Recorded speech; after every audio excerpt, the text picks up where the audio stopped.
First of all, a grand welcome to everyone out there. So, once again, we, the Page Portal, are back with an interesting activity with a great energy that is Pre-Topic Talk, in which you have chosen your topics already, and you need to do is elaborate on the topics chosen with respect to each and every aspect of the topic. See, guys, personal development is a major time saver. The better you become, it takes lesser time to achieve your goals. So let's buck up and continue with the activity.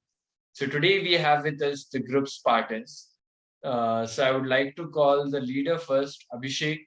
I would like to listen your views on your chosen topic, that is impact of technology on jobs. Please go on, Abhishek.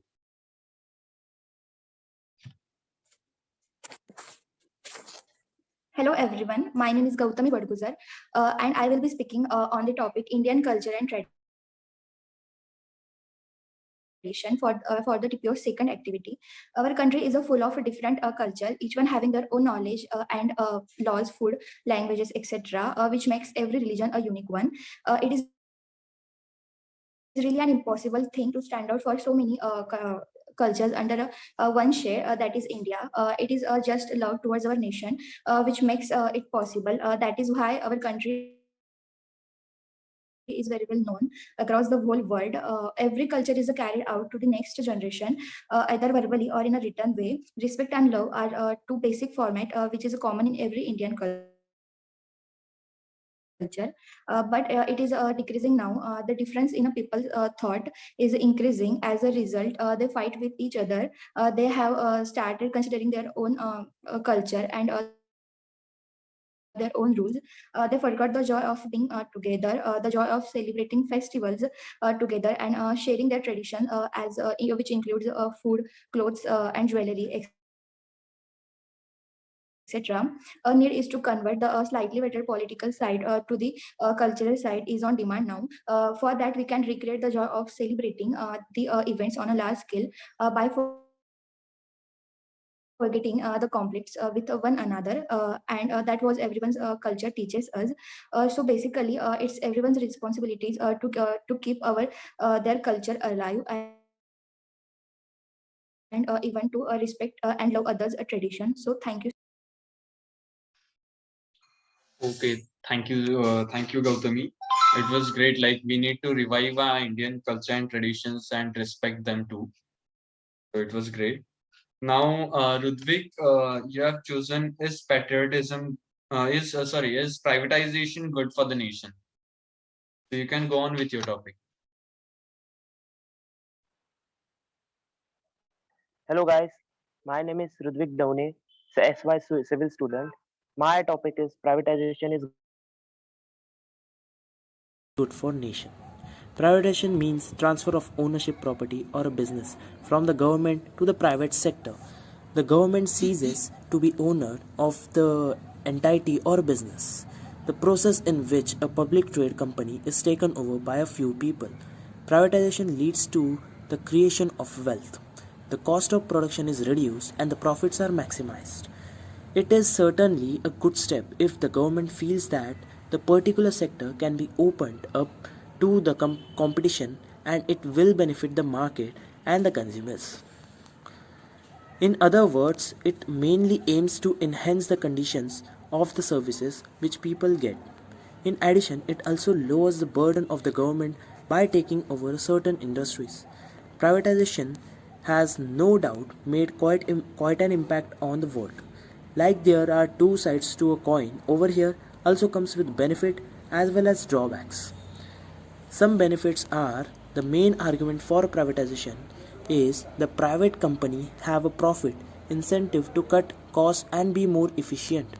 And one disadvantage is to recognize is the opportunity for bribery and corruption that comes with privatization. In privatization, there are more safety to the employee and thank you guys. It was great. Like every policy has both the sides. So you have explained it very well, the benefits and also the drawbacks for it. So okay, now the next is Mrudula.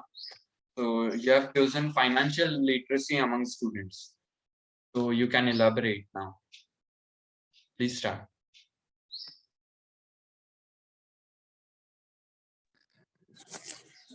Hello everyone, my name is Mrudula Padmakar Patil and my topic is financial literacy among the students. Financial literacy is ability to make informed judgment and to take effective decision regarding to use and financial management of money. The National Financial Month was recognized in United States in April 2004. The study reveals that the financial literacy among the student is low, and most of the world that has become cause of concern. Financial literacy among is a combination of person skills, attitude, knowledge, and ultimately their behavior in relation to money. Students have lived longer life. Students have lived longer life ahead to thus the decision taken by them are going to affect for longer period of time. Thus the financial literacy is very much important, and financial literacy is significant relevance. The research reveals that the level of financial management is low, and it is very much prevalent in very much prevalent among the students. So we should do some activity regarding to improve the financial literacy, like play games related to business can make students prevalent in business management. In today's world, financial literacy is very much important. Especially the country like India has high young population.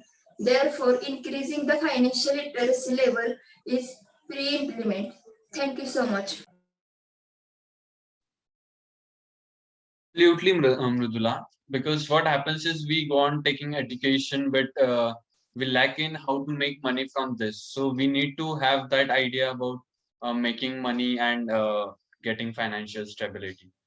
So now next, I would like to call Yashraj for his topic, sustainable development.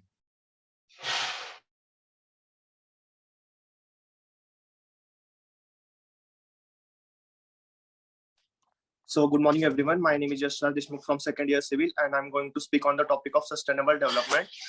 So, basically, sustainable development is the development that satisfies the needs of the current generation in such a way that not to endanger the satisfaction of the needs of the future generations as well as the development of the future generations. But presently, the whole world is after development without thinking of the future. Presently, the economic growth or development of a country is measured by the use of technology, the factory system of production, rapid industrialization, as well as urbanization. On the basis of this, only a few can get developed, but a lot of underdeveloped countries are imitating this trend blindly. The results of this imitation are leading to unsustainable development. Underdeveloped countries are trying to get developed at the cost of future generations. Irresponsible planning and environmental degradation through the exploitation of natural resources is causing damage to ecosystems. The greenhouse impact, the reduction of natural resources for coming generations, and reducing biodiversity and the rate of species extinction clearly depicts that there should be status improvement so that the future generations may also remain in peace. There should be proper estimate and strategy to use every existing resource, and if there is shortage of anything, that should be used in limited quantity. There should be strict rules against the overuse of anything. In this manner, I think sustainability can be maintained. Thank you.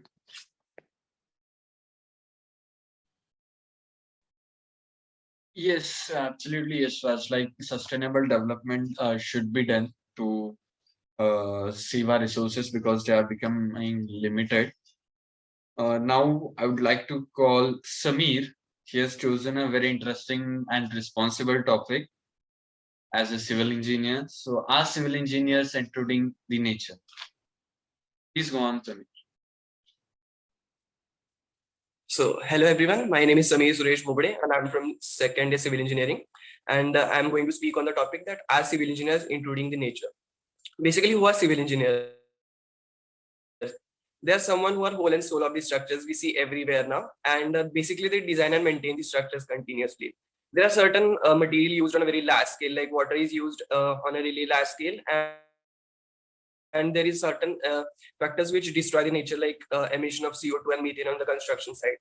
But basically, civil engineers are someone who always constantly work on the process of means minimizing the damage on the cost to the environment. And basically, the for example, if we consider conventional shuttering, wood was used in that, and now it is replaced by alufoam shuttering, like aluminium sheets are used in it, which are used for almost 150 to 175 times. So that is really great in efficiency.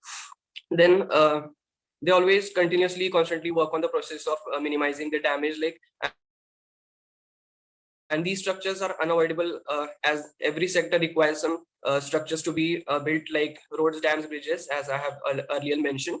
And then later on, it depends on an individual, like whether he or she has to consider it on a community level.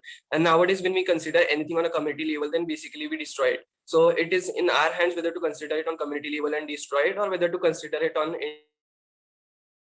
individual level and protect it. And even civil engineers try to minimize the damage, like the deforestation, which is leading now or is having a primary factor in the destruction of nature. The vegetation is now regrown on the same area, and they are having a proper plan to regain the destruction caused. So basically, they are constantly working on the process of means reducing the damage. And later on, it becomes a topic, like even a civil engineer would damage something if he's not having a proper planning or proper knowledge about it, and someone who is not a civil engineer would also do something great. If he's having proper dedication and love towards the work, and he's having a proper knowledge. Thank you. Yes, Samir. Personally, I really like the side of yours. Like, we civil engineers do not aim to harm nature. We are trying to build with respect to keep nature at their position and have development in the nations. So it was good listening you. Now I would like Yash to call upon Yash. He is coming up with an interesting topic: crypto and its future. So go on, Yash. Hello everyone, myself is Jagtap.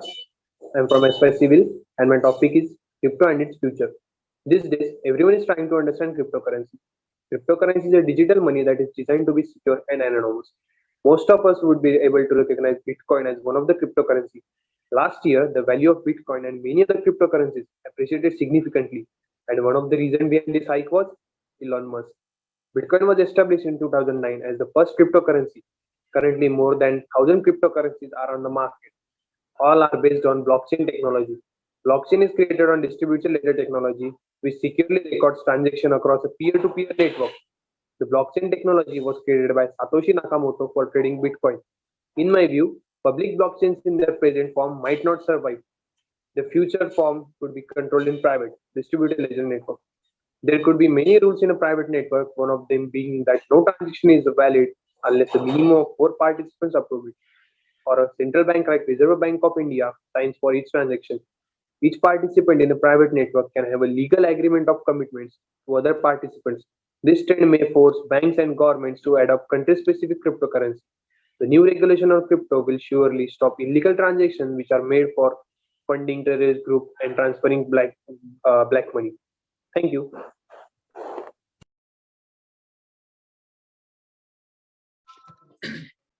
Thank you so much, Yash. Like, if we see, Bitcoin was almost in last year December to before prior that it was around 50.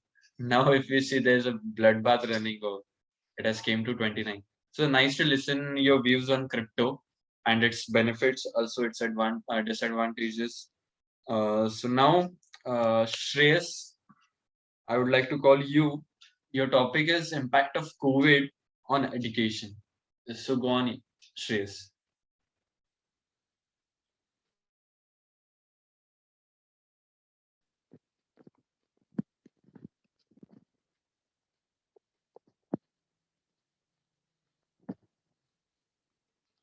Hello everyone,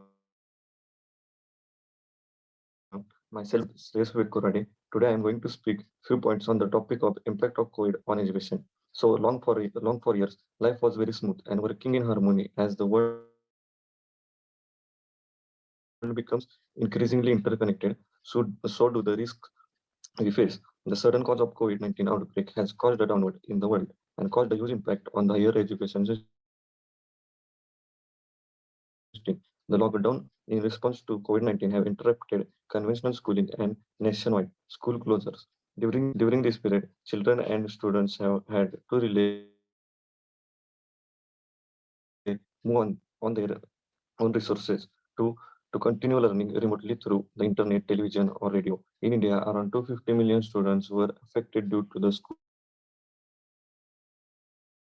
closures. Many of the students can't afford the e-learning process due to their family backgrounds. These from disadvantaged backgrounds often remain shut out when their schools shut down.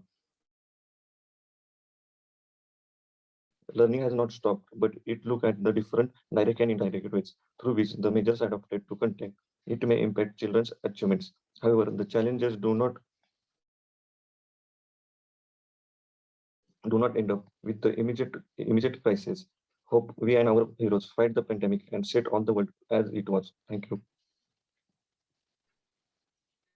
Very true, Shreyas, because we too are missing the education in this COVID situations. But hope so will be in the colleges and everything goes fine in the coming days. Thank you. Now, last, I'll call upon Ayush. Ayush, your topic is India on its way to form its own Silicon Valley? So please go on.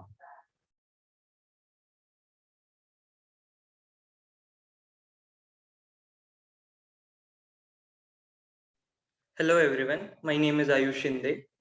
India has been long known as the world's outsourcing destination, from housing BPOs for the world's biggest tech companies to moving forward as a manufacturing hub for the world. India has come a long way. The country is aggressively reinviting itself as an innovation hub and boast of 27 homegrown unicorns who are leading the tech world in the Asian subcontinent. While the earlier industrial revolution paved the way for Western countries to develop in the fourth industrial revolution, the time is ripe for the country to emerge as a global technological hub. On the global innovation index, India scaled up from 81st rank in 2015 to 52nd rank in 2019. It also ranks third in the world in terms of attracting investment for technology transactions. Much of this success can be attributed to the government's initiative to foster an environment for young entrepreneurs and innovators who are willing to make a change. Wise News has recently been released a documentary on the country's growing tech market and how the nation is becoming a Silicon Valley of its own. Thank you. Thank you so much, Ayush, for your views. So we have successfully completed this activity. It was nice listening to your views on each and every topic. You have really elaborated your topics. You have studied for those topics. It was good listening all these things. The only aim of the page portal, was to bring in that confidence to talk about these topics which are worldwide. Uh, we are having importance on it. So the only aim is to make you speak up with confidence, to make our basics strong, to study on these topics, to be able to speak on such topics and a group of people. So it was great recording this all your views. Thank you so much. And we'll come up with next activities, very interesting activities further. Thank you so much.